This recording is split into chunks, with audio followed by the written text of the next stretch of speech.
पतीने कपड्यांवरून टोमणे मारले, जेवणावरून काही शब्द ऐकवले आणि त्यावरून पत्नीने थेट पोलिसात गुन्हा दाखल केला. हा मुद्दा समोर येताच मुंबई उच्च न्यायालयाच्या औरंगाबाद खंडपीठाने खळबळजनक निर्णय दिला.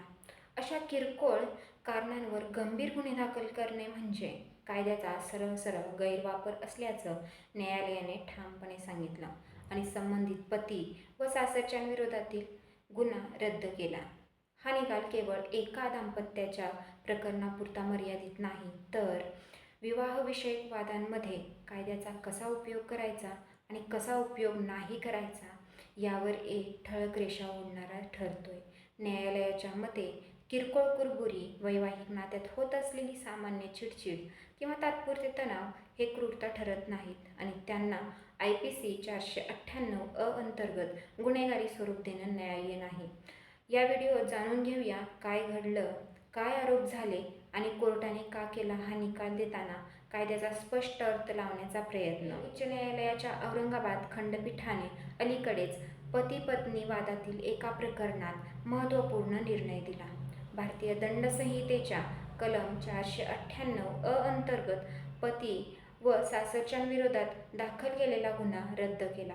पत्नीला कपड्यांवरून किंवा जेवणावरून टोमणे मारणे अशा स्वरूपाच्या कृतींना गंभीर क्रूरता म्हणता येणार नाही, असं स्पष्ट मत न्यायालयाने व्यक्त केलं.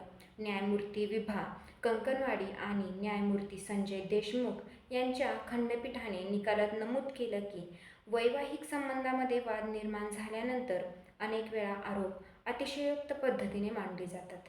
यामध्ये किरकोळ तक्रारींनाही कायद्याचा आधार देऊन गंभीर गुन्ह्यांमध्ये परिवर्तित करण्याचा प्रयत्न केला जातो. अशा प्रकारे कलम 498 चा वापर केवळ पती व सासरच्या मंडळींना त्रास देण्यासाठी केला जातो, ज्यामध्ये कायद्याचा गैरवापर होतो. प्रकरणाचा आढावा घेतल्यास संबंधित दाम्पत्याचा विवाह 24 मार्च 2022 रोजी झाला होता. संबंधित महिलेचा हा दुसरा विवाह असून तिने 2013 साली पहिल्या पतीपासून घटस्फोट घेतला होता. तिने आपल्या दुसऱ्या पतीवर आणि सासरच्यांवर आरोप केला की विवाहपूर्व त्याच्या आरोग्य स्थितीबाबत खोटे सांगण्यात आले आणि मानसिक आजार असल्यास लपवण्यात आले. मात्र पोलिसांच्या आरोपपत्रात विवाहपूर्व झालेल्या चॅटचा उल्लेख करण्यात आला आहे, ज्यामध्ये पतीने स्वतःच्या आजाराची माहिती पत्नीला दिल्याचं स्पष्ट झालं. त्यामुळे आरोग्याबद्दलची माहिती लपवण्याचा आरोप निराधार ठरला. त्याचप्रमाणे दिवाळीत फ्लॅट खरेदीसाठी 15 लाख रुपये मागितल्याचा आरोपही महिलेने केला होता. मात्र पतीच्या नावावर आधीच फ्लॅट असल्याची नोंद आल्याने न्यायालयाने या आरोपावरही शंका व्यक्त केली. कपड्यांवरून व जेवणावरून टोमणे मारणे हे कृती मानसिक त्रास ठरू शकते, पण ती कलम 498 अंतर्गत गंभीर क्रूरता मानली जाऊ शकत नाही, असं मत न्यायालयाने नोंदवलं. आता पाहू IPC कलम 498 काय आहे.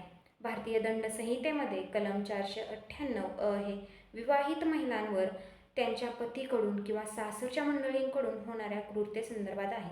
हा गुन्हा दखलपात्र, अजामीनपात्र व नॉन कंपाऊंडेबल आहे, म्हणजेच पोलीस कोणताही वॉरंट नसतानाही अटक करू शकतात, जामीन सहज मिळत नाही आणि खटला न्यायालयाबाहेर मिटवताही येत नाही. या निर्णयावर तुमचं काय मत आहे कमेंट करून नक्की कळवा. धन्यवाद.